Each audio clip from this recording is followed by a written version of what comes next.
Hey friends, welcome back. Today I am talking to you, my first time homebuyer. I want you to hear me loud and clear. There is never a time too early or too late to consider buying a home. Today I had the privilege of closing on a transaction with a young gentleman that is 23 and will be 24 next month. He bought a $235,000 home as his first property. How amazing, right? And I say this just so that you understand anything is possible, right? Now, I fully understand that we all have different backgrounds and education when it comes to how to handle our finances and how we've set ourselves up or the situations we've been in. And I also know that sometimes we have to go through a few jobs, a career change, whatever the case may be, to get settled and in a position where we feel comfortable moving forward with a big financial purchase. So when I say this, don't think I'm saying if you are not in your 20s that you are too far behind, because that is the furthest from the truth. The average home buyer is around age 36. But friends, we need to bring that down because generational wealth is built in real estate. And the earlier you can start, the more you can get your hands on, right? And you're going to learn and grow and make smarter decisions. And one property is going to build equity and lead you into another property. It's a beautiful thing. Now, I've heard recently that there's a lot of hubbub about how some younger people like the idea of renting simply because they can pick up and move in a year to a different location if they like. Now, while I understand that, there's no one saying that that's not possible if you purchase a home. Ideally, if you purchase a home, you are staying in that home for, at least 2 to 5 years. But things happen. Life circumstances change, jobs change, and we shift. So, did you know that you can rent out your home and keep it? And you are still building wealth? You are still adding to the equity in your home and somebody else is paying your mortgage? Sure, maybe you're getting back into a rental for the meantime, but you can hold that property and let it keep doing its job. So don't ever think that just because you feel like you're not super settled yet, that's a reason why you cannot consider purchasing a home. And I am here to talk to you about the pros and cons every step of the way, right? And ultimately what the plan is. And I can tell you for this gentleman, this is like a 3 to 5 year plan. And then they will want a bigger property. But as a starter home, it was perfect for him.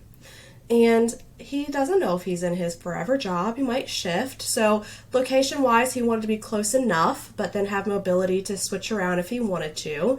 So he's not tied down to the specific location where this house is at. All good things. And here's the thing, is we talked about it ahead of time. We had expectation management and we knew exactly what we were trying to accomplish right now and what the plan may look like for the future. So I'm here to tell you that sometimes this also means you have to be very particular or willing to pick and choose your priorities, right? Because it's really easy when you can get a new fancy-dancy apartment with all vinyl flooring and the granite countertops and the stainless steel appliances and call it a day. But friends, you're paying a premium and it's 100% interest. You get none of that back. You're building no wealth, no equity, and you have nothing to your name in that situation. So maybe if you have to purchase and make it so that it meets what your rent is, that means that you pick a great location and you're in a house that isn't as updated. It might have carpets, it might have old countertops, right? Maybe white or black appliances that you just don't love. But guess what? That can all be handled in time. And then any payment you are making is in your name. It is going to your equity, to your wealth in this property. Such a good benefit there. Now, I'm going to pause for a second and I'm going to say, I did not buy in my early 20s. I wish I could have. But I went down the path of having to learn the hard way how to handle my finances. So when we're having these conversations, know that you're not alone. I have been there, done that. I lived off of credit cards, got myself into debt, had to dig my way out a couple of times, and I'm finally starting to figure it out, starting to have a stable financial relationship with money in general and how it all works in my household. And I'm in my mid-30s. It takes a while sometimes, right?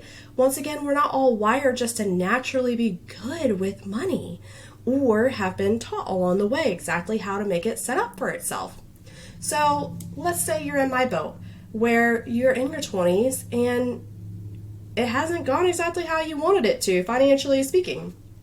We still need to talk. We need to sit down and have a really good conversation about what your situation is like now and what it could be in the future, right? Now, I'm not a financial planner. That's not my wheelhouse. I can't tell you that I am a superior person for that, but I will 100% give you my experiences, how I have evolved, what I do to help with X, Y, and Z. And I'm going to cue in a fantastic lender that can kind of take a look at our situation now and say, all right, this is where we need to prioritize, because sometimes it's not always what we think. So if they tell us, prioritize this first, and then phase 2 would be that we move on to this, then we can have a really good working plan. And as long as you are willing to leave the past in the past and move forward with a fresh start and really hone in on a plan and stick to it, and I can help you with this, I will be your accountability partner every step of the way, then we can make big goals for you. So if you were in that boat where you feel like there's just no way you could buy, that you've messed it all up, it's going to take you another decade, you won't be able to buy unless you're married and have a spouse's income, I'm here to tell you that may not be the case. I have helped plenty of people that have bought on their own without a spouse, right? That has not been my situation. All of our mortgages, except for our past one, have been in my spouse's name because I am a fun 1099 employee. And the name of the game, typically speaking, is that we don't show a lot of income and we have a lot of expenses for our business. So if I wanted to buy, then I would need to redirect my finances for me personally. If I wanted to buy something only in my name, then for a couple of years, I'm going to have to really pony up and realize that I'm going to have to show the IRS that I am worthy of that credit, right? Pay an astonishing amount in taxes for a couple of years and work towards that. So everybody has a different story and background, but it doesn't matter. We can take each scenario and customize it for you, make goals for you to make sure that you have your eye on the prize and can accomplish what you want in the future. And I'm not here to say homeownership is good for everybody or is the right thing for everybody, but I'm saying if you're curious about it, if you'd like to know more about it, and you're just discounting yourself, don't. Pick up the phone and call me. I am the most open and honest person in the world. I will tell you everything that I can.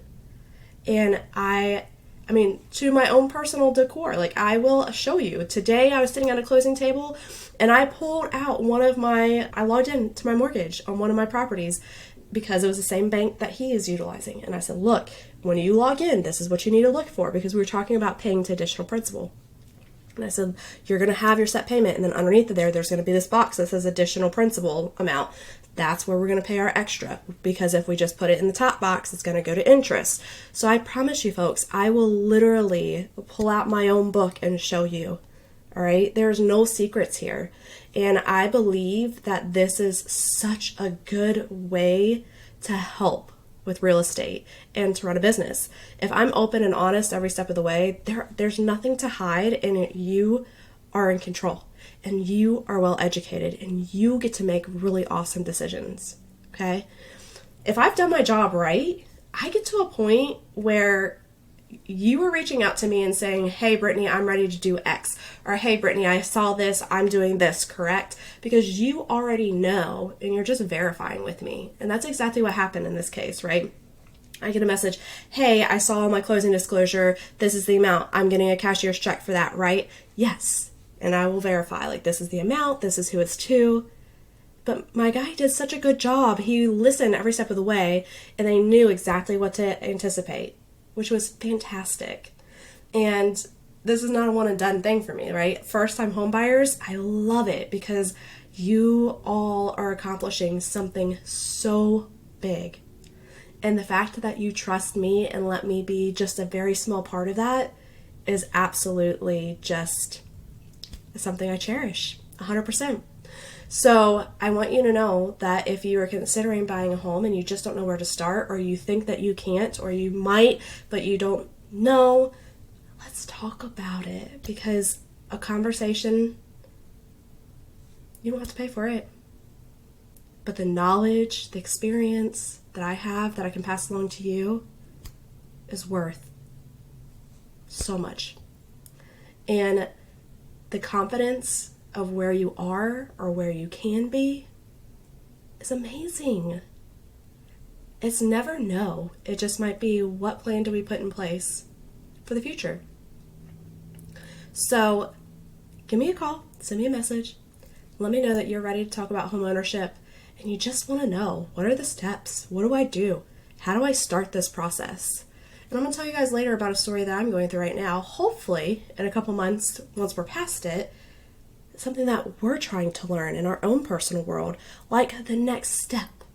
So anyhow, I want you to know that from a realtor standpoint, I am always learning and growing myself. And every step of the way, everything that I learn and understand better and add a new task or skill or tool to my belt, it will be passed on to you. So you are in great hands with me, and I will always be on your team.